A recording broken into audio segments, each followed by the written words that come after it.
Apollo Quiboloy called himself the appointed son of God, ruling over a multi-billion-dollar religious empire with millions of followers. He was untouchable and unstoppable until whispers of dark and sinister acts from within the church began to surface.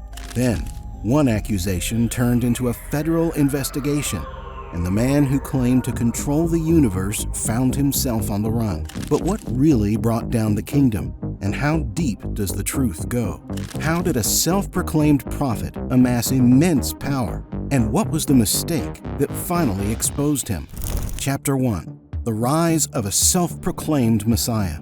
Apollo Carreon Quiboloy was born in 1950 in a poor family in the Philippines. But through divine intervention, this poor boy's life would forever change in the 70s. He amassed hundreds of millions of dollars and started his own church, but also wound up on the FBI's most wanted list for fraud, coercion, conspiracy, and dozens of sex trafficking offenses. So, how did one man convince millions that he was God's chosen one? The televangelist's rise to power is a story that blends religious charisma with diabolical political alliances.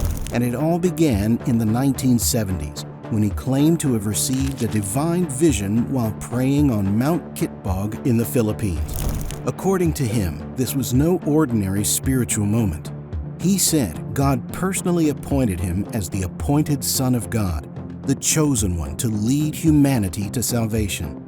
That claim would become the foundation of everything he built. In 1985, Kibbeloy formally established the Kingdom of Jesus Christ, KJC, in Davao City.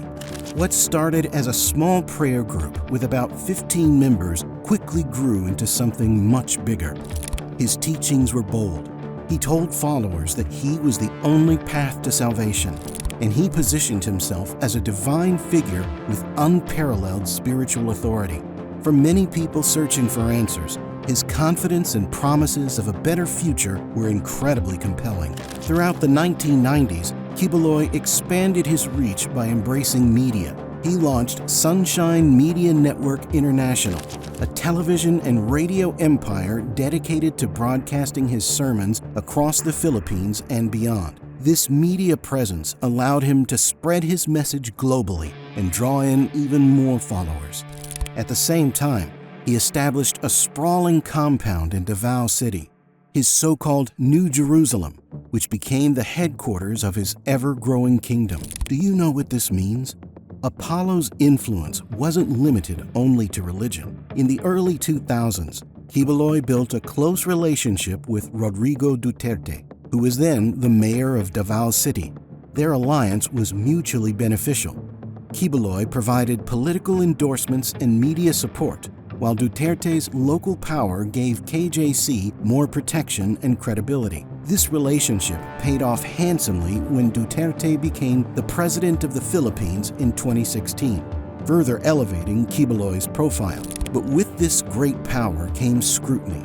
Apollo's house of cards was shaking, and all it would take was one gust of air to knock the empire down. And in the 2020s, that wind came in the form of allegations. Former members began speaking out, accusing Kibbeloy of human trafficking, forced labor, and abuse. U.S. authorities indicted him, and after years of evading the law, he was arrested in 2024 following a major manhunt, which begs the question, what actually happened behind closed doors inside his empire? Chapter 2. The Allegations and Scandals.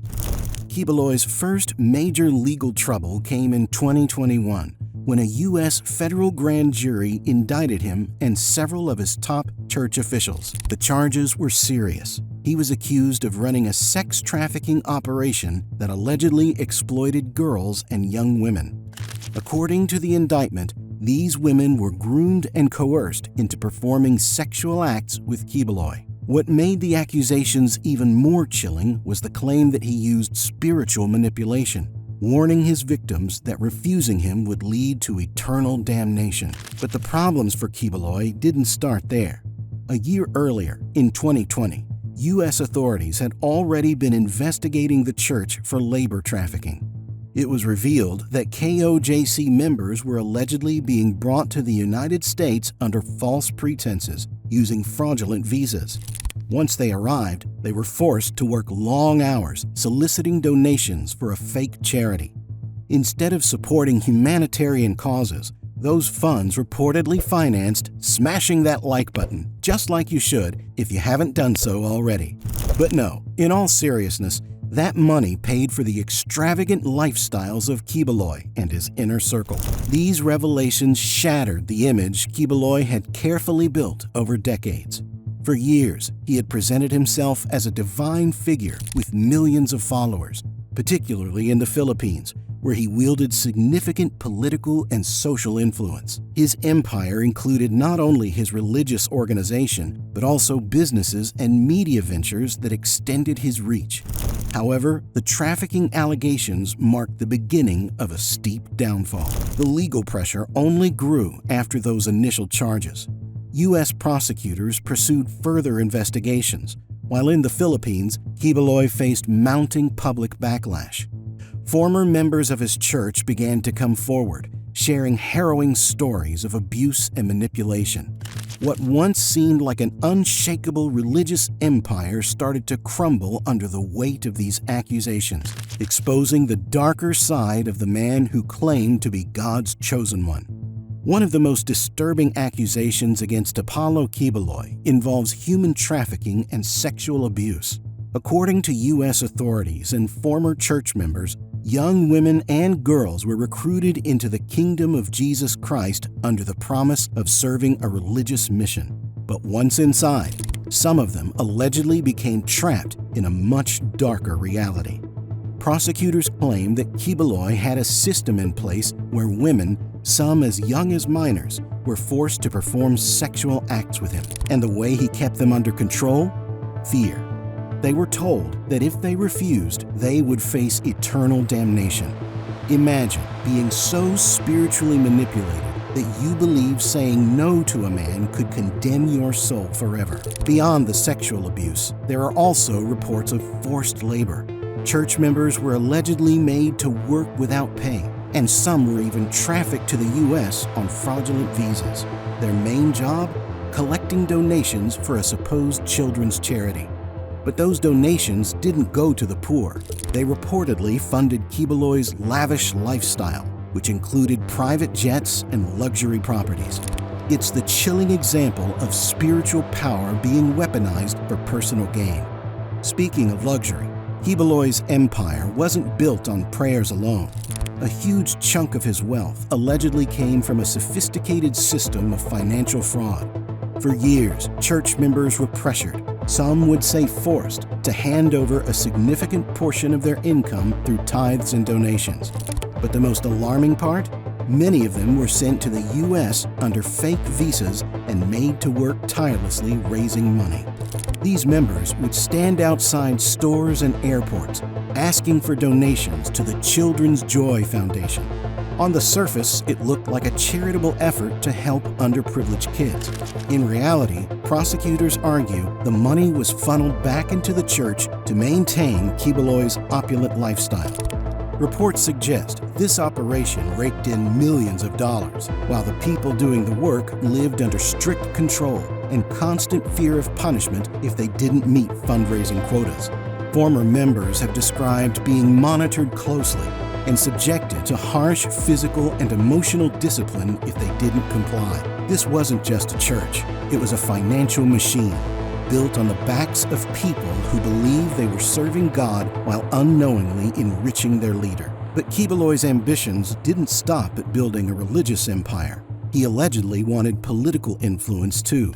Over the years, there have been serious allegations linking him to election interference in the Philippines. Investigators claim his church was involved in money laundering schemes that helped fund vote-buying operations. Essentially, his organization allegedly funneled money to political candidates who, once elected, would protect and advance his interests. His close ties to powerful politicians became a major point of concern. Some former insiders even claimed that church members were ordered to participate in coordinated efforts to sway elections. It wasn't just about protecting his empire, It was about expanding it. By ensuring his allies held government positions, Kibbeloy was able to shield himself from legal threats and maintain a firm grip on both spiritual and political spheres. This mix of religious devotion and political maneuvering created a network of influence that made him nearly untouchable for a while. But as more people came forward and authorities started digging deeper, that once untouchable image began to crack. Now, with multiple criminal investigations underway, Kibbeloy's empire faces its biggest threat yet. Chapter 3: The Investigation and Downfall. For years, Kibbeloy's Kingdom of Jesus Christ operated under a veil of secrecy. But as his influence grew, so did the number of people who were willing to speak out. The first real turning point came when former members, some of whom had been deeply embedded in the church's leadership, began to break their silence. These whistleblowers painted a chilling picture of life inside the church. They described a culture of control, where members faced physical abuse, emotional manipulation, and even sexual exploitation. One of the most damning revelations came from women who claimed they were part of a system called night duty, where they were forced to engage in sexual acts with Kibbeloy. Refusing, they were told, would lead to eternal punishment. Other defectors exposed the financial side of the operation. They revealed how members were sent abroad to solicit donations for a children's charity, a facade that actually funneled millions of dollars back to the church. Some former members detailed how they were forced to meet daily fundraising quotas under the threat of punishment, while others spoke of a rigid hierarchy where Kibbeloy's inner circle enjoyed luxury, while ordinary members lived under harsh conditions. These testimonies became the foundation for legal cases, giving authorities the evidence they needed to start taking action. Once the whistleblowers came forward, U.S. federal authorities, particularly the FBI, began to take a closer look. What started as an investigation into immigration violations and labor trafficking soon expanded into a full-scale probe of Kibbeloy's global operations. In 2021, a U.S. federal grand jury indicted Kibbeloy and several high-ranking KOJC leaders. The charges were serious: sex trafficking, visa fraud, and conspiracy to engage in illegal financial transactions. According to the FBI, church members were trafficked from the Philippines to the United States under false pretenses, forced to work for little or no pay, and subjected to psychological coercion. But the investigation wasn't confined to the U.S. International law enforcement agencies also became involved, especially as allegations emerged linking Kibbeloy to money laundering and election interference in the Philippines. Cooperation between agencies in the U.S. and the Philippines allowed authorities to track his movements and monitor the flow of money between his organizations and political operatives. By 2022, the FBI placed Kibbeloy on its most wanted list, urging the public to come forward with any information about his whereabouts. This marked a dramatic escalation. What had once seemed like an untouchable religious leader was now an international fugitive.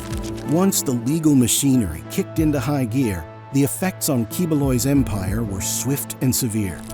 U.S. authorities froze several of his assets, including bank accounts believed to hold millions in illicit funds. These financial restrictions cut off the flow of money that had sustained his lavish lifestyle and the operations of KOJC. In the Philippines, law enforcement began arresting several of Kibbeloy's closest allies, key figures who had helped run his financial operations and enforce the church's internal discipline. This wave of arrests sent shockwaves through the organization, leaving many members questioning their loyalty and future within KOJC. Meanwhile, former members and victims continued to come forward, strengthening the case against Kibbeloy. Media coverage intensified, further eroding his public image and driving more scrutiny towards his remaining operations.